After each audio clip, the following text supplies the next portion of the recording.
There we are, boys. PiranahMAX Hobie compass. Let's get this thing installed.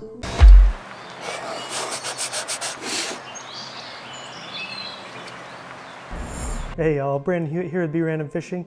We're gonna put the PiranahMAX in the kayak today. So wish me luck. Didn't even research this, so hopefully it fits. We'll see what we need to manufacture and get this in there.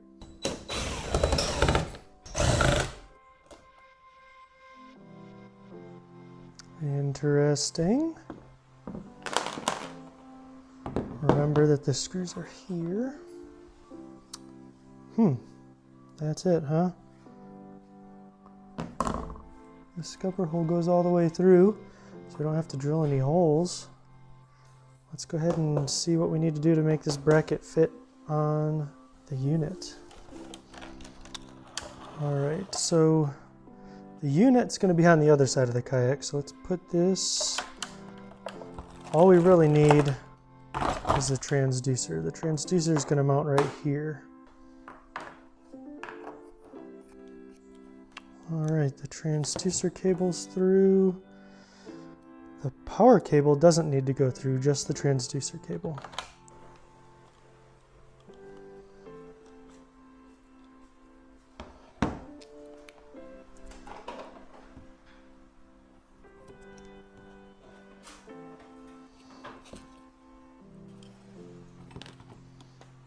Yeah, we'll mount it like that. Maybe get like a piece of wood. Yes, sir. There's this line right here on the transducer, and each one of these things here has a raised peg, so those have to line up in order for it to go into this bracket correctly. So let's do that real quick. Yeah, that's the ticket. You got to pay attention to the little things.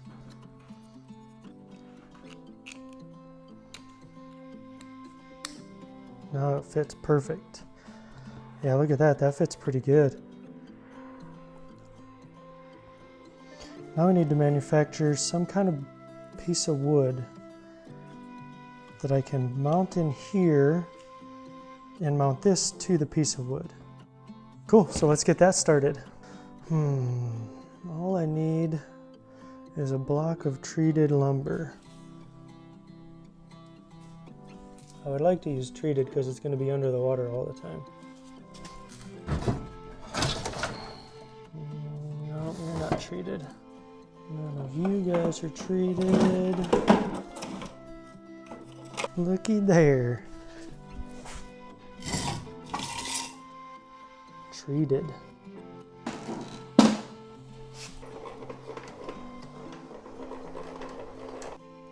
Oh man, it's not tall enough. We go halfway.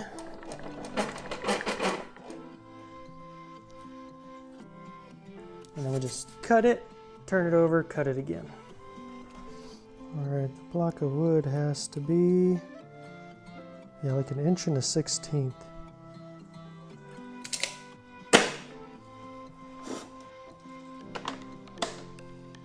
Let's try that, huh? Safety first.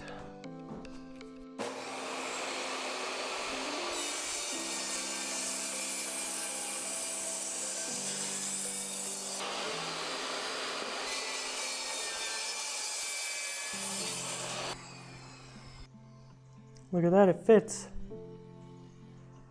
Now we just got to cut it down to size. We want it to be about right there.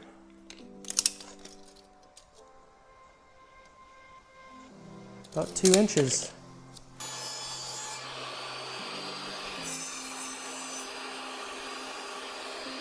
We're cut to width. Now I just need to cut it to length, so I want it to be about this wide.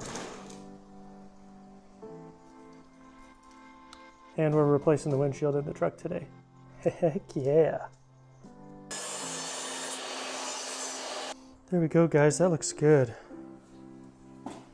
So this thing didn't come with any clips. I thought it would have. So we're going to have to figure this part out. Maybe some washers with some wood screws. Maybe 2 on this side and 1 on this side is what I'm thinking. Just to hold that in place. We're gonna have to pilot drill the hole so it doesn't split. And it does come with 3. So let me go see if I can find some washers. Alright, I found 3 stainless steel washers I had from another project. Alright, so I have it pretty level, because you want it to sit level so it reads good. So right about there is what I'm saying. And we'll just mark it with a Sharpie. And then we'll drill the holes.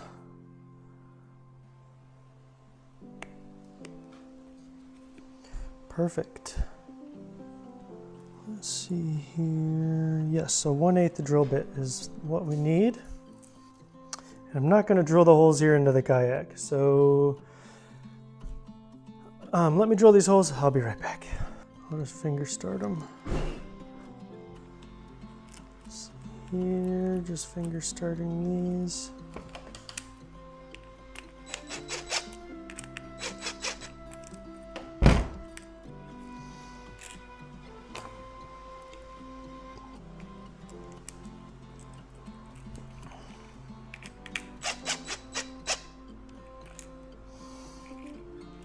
All right, let's set this down and get these nice and tight.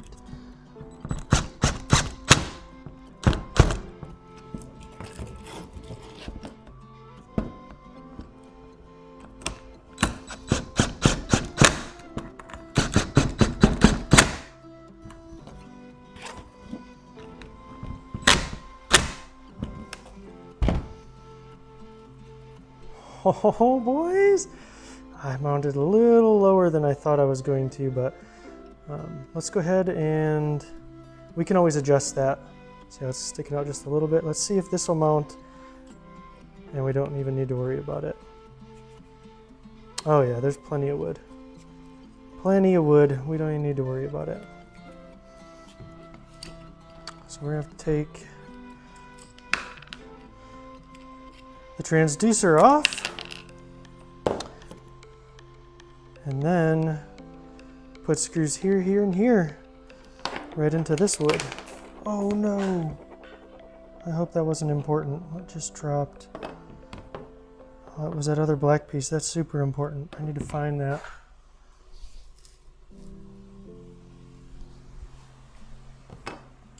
It was this nut. Here's the black piece here. Here's the other black piece there. Okay, we didn't lose anything. This Sharpie's too fat though. I'm gonna need to get something skinnier.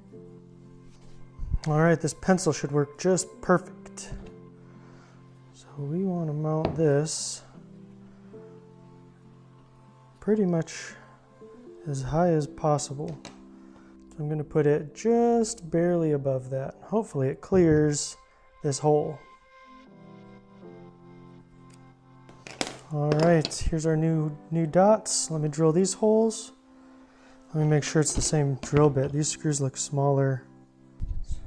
Yeah, these screws here, I'm going to use a 3/32 inch drill bit. It's a little bit smaller.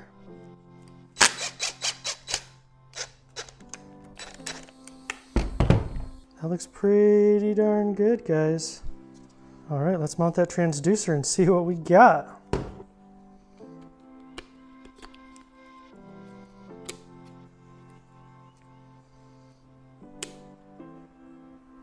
Oh wow, that fits perfect.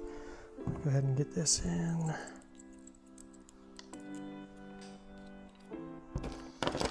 The included Allen key.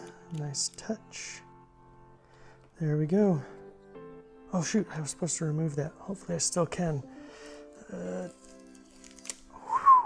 Remove before use. Dang it, boy, that was a close one. All right, you guys, look at that transducer fitting perfect. All on a piece of wood. You know how much money that piece of wood just saved me? Like 15 bucks. Plus shipping and tax and all that. It's like 25 bucks for the bracket to change the Lowrance to the Humminbird. That is one sweet looking piece. Now it's moment of truth. Let's see if it fits. It fits. Let's go ahead and get that screwed in.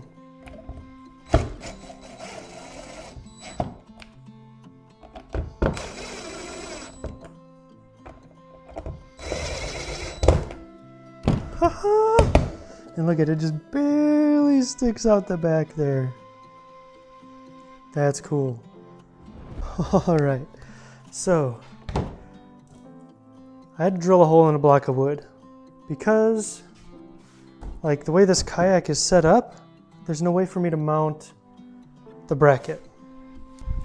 This bracket gets flush mounted and it's got to be sitting flat. So I would have to mount it here, you know, like right here. And then I wouldn't be able to put my kayak in the back of the truck. This thing will probably get knocked off, all that stuff. So the kayak has these rails. I am going to have to spend some money. I'm going to buy one of those brackets that go in here that hold the fish finder up, you know, like that I can just easily remove and put back on. That way for transport, it's not getting stolen or beaten around.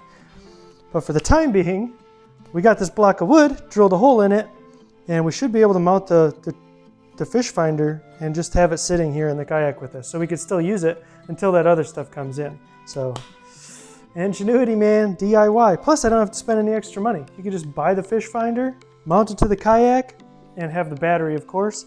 Technically, you don't need like little clips. You could just wrap those wires around the battery terminals, but I'm gonna go get some clips. Hopefully they have them at Harbor Freight. Might have to go to Lowe's or something for those. But let's get this mounted on, see how it works. So this bracket here, it's got these little teeth and then a couple grooves on this. So it lines up and then it stays in place. So you can mount it whichever angle you want. And then it's got this little plastic piece on the bottom. Let me get that. Right here, it kind of sandwiches it all together. So that piece stays put, and then we're going to screw this to the block of wood, and then we'll be able to mount our fish finder to it. Just like that, guys. All right, so the fish finder will mount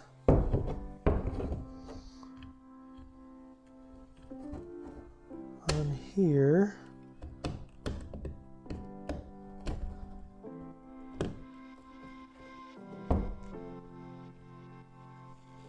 And then this holds the fish finder.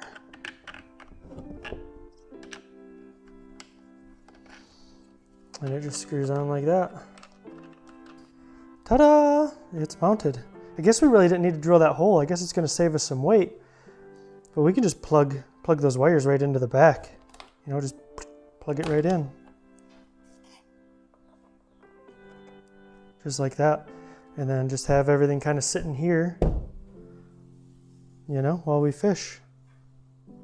I think that's gonna get us on the water fishing anyways. So what we learned today is that it is possible to install a Humminbird fish finder, the PiranahMAX 4DI, onto a Hobie compass with nothing more than a block of wood. You don't need to buy any extra anything. Now, what we're gonna do is we'll probably, and that's gonna be an issue too while we're fishing. I'm sure it's gonna be crazy. What we're gonna do is we're gonna buy one of those little waterproof plugs so we can put the cables in the hole. So the battery is gonna be in this box, or maybe I'll run the wire all the way to the front so I can put the battery in that front hatch. And then I'll run this wire up in through the side and pop it out. So it'll be able to plug right into the fish finder and all the cables will be hidden. So I don't hook them or trip or, you know, break something. But thanks for watching, you guys. I hope you learned something. Remember to fish, learn, repeat. We'll catch you on the next one.